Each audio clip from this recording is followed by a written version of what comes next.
നമ്മുടെ പാർലമെന്റിൽ അപ്രൂവലിന് വേണ്ടി പോകും. അപ്രൂവലിന് വേണ്ടി പാർലമെന്റിൽ പോകുക എന്ന് വെച്ചാൽ എന്താണ്? ലോക്സഭയും രാജ്യസഭയും സിമ്പിൾ മെജോറിറ്റിയിൽ.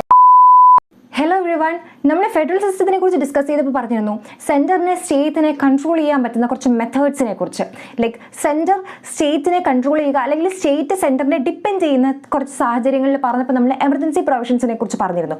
സോ ഇന്ന് നമ്മൾ ഡിസ്കസ് ചെയ്യാൻ പോകുന്നത് സ്റ്റേറ്റ് എമർജൻസി അഥവാ പ്രസിഡൻസ് റൂളിനെ കുറിച്ചാണ്. ഓക്കെ, നമ്മൾ കേട്ടിട്ടുണ്ടല്ലോ 356 നിലവിൽ വന്നു എന്നൊക്കെ. സോ ഇത് 356നെ കുറിച്ചാണ് നിങ്ങൾ പഠിക്കാൻ പോകുന്നത്. സ്റ്റേറ്റ് എമർജൻസിയിൽ നമ്മളിന്ന് ഡിസ്കസ് ചെയ്യാൻ പോകുന്നത് ആർട്ടിക്കിൾസ് ഏതൊക്കെയാണ്, അതുപോലെ തന്നെ കണ്ടീഷൻസ് ഓഫ് സ്റ്റേറ്റ് എമർജൻസി, അതുപോലെ തന്നെ approval and duration and the end result എന്താണ്. ഇത്രയാണ് നമ്മളിന്ന് സ്റ്റേറ്റ് എമർജൻസിയിൽ ഡിസ്കസ് ചെയ്യാൻ പോകുന്നത്. സോ സ്റ്റേറ്റ് എമർജൻസി അഥവാ പ്രസിഡൻസ് റൂൾ. ഓക്കെ, ദെൻ ഇതിലുള്ള മേജറായിട്ട് നമുക്ക് പറയേണ്ടി വരുന്ന ആർട്ടിക്കിൾസ് 355, 356 ആൻഡ് 365.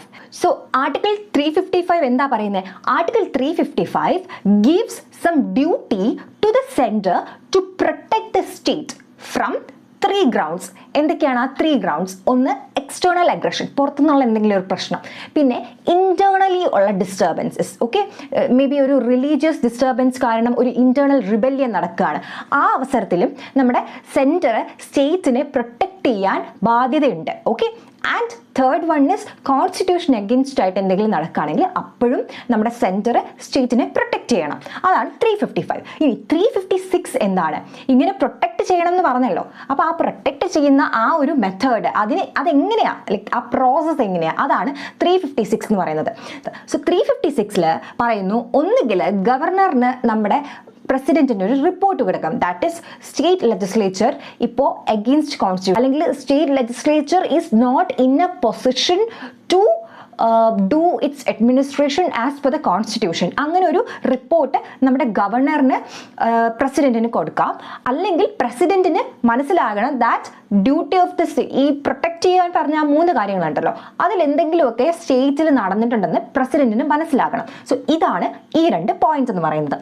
ദെൻ ഇവിടെ വീണ്ടും ഒരു ആർട്ടിക്കിൾ കൂടെ നമ്മൾ പഠിക്കേണ്ടിയിരിക്കുന്നു, ആർട്ടിക്കിൾ 365. സോ 356, 365 ഉണ്ട്. 365 എന്താ പറയുന്നത്? നമ്മുടെ state government of the state is not in sync with centre. സെൻറ്ററുമായിട്ട് സിംഗില്ല മീൻസ് ലൈക്ക് കോൺസ്റ്റിറ്റ്യൂഷന് എഗെയിൻസ്റ്റ് ആയിട്ടാണ്. സെൻറ്ററുമായിട്ട് സിങ്ക് എന്ന് പറഞ്ഞാൽ നമ്മുടെ കോൺസ്റ്റിറ്റ്യൂഷൻ പറഞ്ഞിട്ടുണ്ട് അങ്ങനെ ആയിരിക്കണം. സോ അതിന് എഗെയിൻസ്റ്റ് ആയിട്ടാണ്. സോ എഗെയിൻസ്റ്റ് കോൺസ്റ്റിറ്റ്യൂഷൻ വരുന്ന സമയത്തും എന്ത് ചെയ്യാം? നമുക്ക് പ്രസിഡൻസ് റൂൾ കൊണ്ടുവരാം. നമ്മൾ ആർട്ടിക്കിൾസും കണ്ടീഷൻസും പറഞ്ഞു. ഇനി നമുക്ക് അപ്രൂവലും ഡ്യൂറേഷനും സംസാരിക്കാം. ഈ അപ്രൂവൽ ആൻഡ് ഡ്യൂറേഷൻ്റെ സമയത്ത് നമുക്ക് ബേസിക് ആയിട്ട് അറിഞ്ഞിരിക്കേണ്ട കുറച്ച് ടേംസ് ഉണ്ട്. ഫസ്റ്റ് തിങ്, സിമ്പിൾ മെജോറിറ്റി എന്താണ്? ഇപ്പോൾ 100 പേരുണ്ടെങ്കിൽ സിമ്പിൾ മെജോറിറ്റി എത്രയായിരിക്കും? 51 ആയിരിക്കും. അതായത് മോർ ദാൻ ഹാഫ്. അതാണ് സിമ്പിൾ മെജോറിറ്റി. ഓക്കെ, പിന്നെ നമ്മൾ അറിയേണ്ട കാര്യം, രാജ്യസഭ ഒരു പെർമനന്റ് ചേംബർ എന്നാണ് അറിയപ്പെടുന്നത്. ലോക്സഭ എന്ന് പറയുന്നത് അതിൻ്റെ ഡ്യൂറേഷൻ കഴിയുമ്പോൾ മാറും. പക്ഷേ രാജ്യസഭയിൽ എപ്പോഴും 1/3 ഓഫ് ദ ആൾക്കാർ മാത്രമേ ഇങ്ങനെ ഇലക്ഷൻ പ്രോസസ്സിലൂടെ കടന്നു പോകും. ലൈക്ക് ഇറ്റ് ഇസ് ലൈക്ക് എപ്പോഴും അവിടെ ആരെങ്കിലും ഒക്കെ കാണും. Okay, which means there will be times when Lok Sabha dissolved. Okay, അങ്ങനെ എന്തെങ്കിലും ഒരു സിറ്റുവേഷൻ വരും. പക്ഷെ അപ്പോഴും രാജ്യസഭ കാണും. ഓക്കെ, അതാണ് അപ്രൂവൽ പ്രോസസ്സ്. എന്താണ്? ഏതോ ഒരു ഡേറ്റ്, സേ ഫോർ എക്സാമ്പിൾ ഇന്ന് നമ്മുടെ ഇന്ന് വേണ്ട, ഒരു 1-ാം തീയതി. Okay, July 1 president of India state emergency declare ചെയ്തിട്ട് എന്ത് ചെയ്യും? സ്റ്റേറ്റ് എമർജൻസി വന്നിട്ട് ഇത് അപ്പം തന്നെ എവിടെ പോകും? നമ്മുടെ പാർലമെന്റിൽ അപ്രൂവലിന് വേണ്ടി പോകും. അപ്രൂവലിന് വേണ്ടി പാർലമെന്റിൽ പോകുക എന്ന് വെച്ചാൽ എന്താണ്?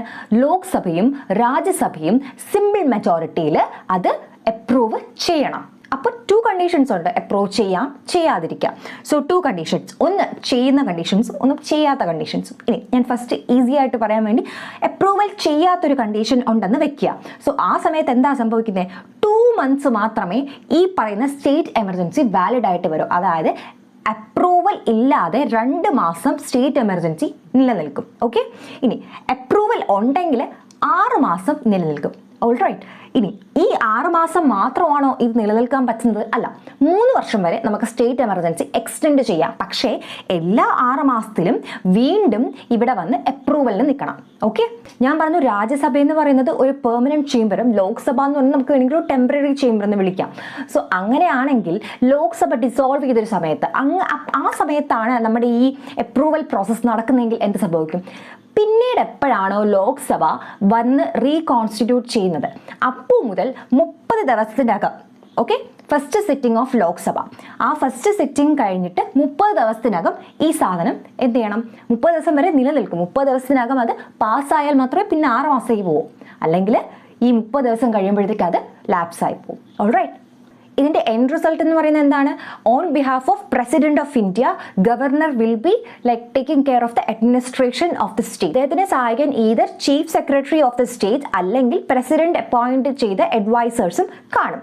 സോ ഇതൊക്കെയാണ് ബേസിക് ആയിട്ട് നമ്മൾ സ്റ്റേറ്റ് എമർജൻസിയിൽ പഠിക്കേണ്ട കാര്യങ്ങൾ. ആൻഡ് ഇതിൽ തന്നെ നമുക്ക് ഈ സ്റ്റേറ്റ് എമർജൻസി എന്ന് പറഞ്ഞപ്പോൾ ഞാൻ പറഞ്ഞു ഏതൊരു പ്രസിഡന്റിന് പെട്ടെന്ന് തോന്നുകയാണ് ഓക്കെ ഒരു സ്ഥലത്ത് ഈ ഒരു കാരണത്താൽ ഞാൻ സ്റ്റേറ്റ് എമർജൻസി പ്രൊക്ലെയിം ചെയ്യണം. അങ്ങനെയാണെങ്കിൽ ഈ പ്രസിഡന്റ് എന്ന് പറയുന്ന വ്യക്തി ആരുടെ അഡ്വൈസിലാണ് ഇതൊക്കെ ചെയ്യാൻ പോകുന്നത്?